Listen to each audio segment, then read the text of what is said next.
Thank you very much, Iman. As you end off there on that note, getting the reaction to the, of course, the election result, and one, of course, where history was made. We saw the ANC Treasurer General, Dr. Gwen Ramokgopa, made it, and of course, a lot of people saying that in its 110 history, over 110 years, the ANC now has a woman in this particular position. Let's speak to her now. She joins us in studio. Ma'am, thank you so much for your time. Thank you very much. How are you feeling? Congratulations. Well, thank you very much, Bongiwe, and also good evening to listeners and viewers. Indeed, it is historical, and this is what the women wanted. They wanted at least one of the offices to be held by women for the first time in the 110-year history of the African National Congress. A great responsibility to shoulder. However, it is important to take inspirations from those that were before us. And talking about that, how do you then also ensure that as you take on this responsibility now, you are then taking on others behind you as well, who are aspiring to get into these positions? I mean, one is thinking ANC President at some point, one is thinking Secretary General at some point. How then do you use this opportunity that you've been given to do that? When we were at the 6th National Policy Conference, the conference did express the need to have the officials represented by 50% of women, and that at the time meant a minimum of 3. And we managed to achieve the 3. That's also historical, and it is important that as women are represented in the various roles, it inspires others to also come along. Even ourselves, we are inspired by those that were before us. If we remember, Mam Charlotte Makleke, who even had a degree of BSc, the first South African black woman to have a BSc degree. But the institutions were not ready to accommodate her in a leadership role, but she helped mobilize the men to go there and establish the African National Congress. And afterwards, she said, this task is too big for men alone. We will also establish a women's league whilst waiting for institutions to be able to accommodate women. So now we have come of age as African National Congress. The institution must be able to integrate women in all its facets. Yours is a mammoth task. You are entering into a very difficult terrain, because this office came under scrutiny when workers were not paid. It came under scrutiny when the organization looks at its own finances. How do you change that? It's important to understand the finances in the context of programs. And that's what we did when I was deployed to the SGO. We also engaged ourselves on the issues of finances, and we are glad that we have made significant progress working with the TG. And I'm also happy that the workers have already been paid also for the month of December. And that's a top priority, because that's our capacity. Secondly, it is also to look at the contributing factors. We have just had a financial report to conference, and we have identified the areas that need to be attended to. And one of those is to reduce the number of officers, high officers that are in the organization full-time.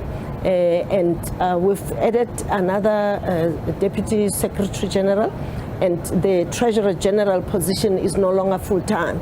So living within our means is also a very important principle that we must uphold.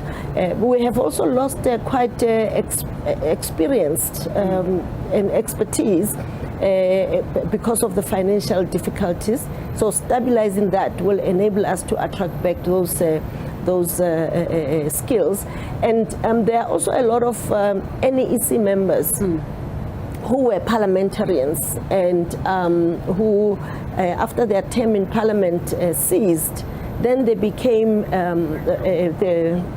they burdened, I wanted to find a better word, the salary bill. And so those are the issues that we are looking at. And it's not only finances, as the president even said it in his political report, that are sometimes a challenge with the ANC. Right now, this is an ANC that is seized with issues of unity, issues of renewal. There's a whole lot of divisions, and others are saying that even the appointment of this top 7 will do nothing for the party and will do nothing to unite this particular organization. That is another huge task that you have as the leaders of the organization. How then do you begin to make the ANC relevant again, particularly to those who are losing hope?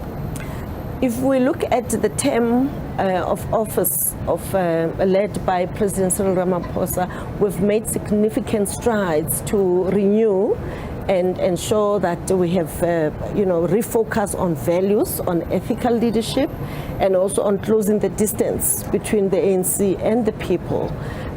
We have also sent a very clear zero tolerance message on issues of corruption. And I think the progress that we've made, we will be able to build on it. And I guess it is also important to appreciate that we had a huge curveball, COVID-19 pandemic. But the way we were able, through the leadership of the president, to rally South Africans together, we need to continue with that attitude because nobody else will come to our country and create this cohesion to move us forward, building on the gains that we've made so far of democracy. If you look at the issue of schooling, I mean, we've made great strides. Even the girl child has emerged, having access to schooling, higher education. We have the NSFAS, and yes, we don't reach everybody. There are measures that we're putting in place, policies to also ensure that the missing middle has support. Housing, unprecedented globally, access to housing, and also even this relief fund during COVID. Not all countries could do that. So we have a lot of gains that we must defend and protect and avoid destructive behavior like happened with the July 2021 riots, because that pulls us much further back. So I'm really excited, and I know that the task is daunting, but leveraging on social cohesion, on unity, on the focus and commitment to renewal, it is possible to take our country to the next level.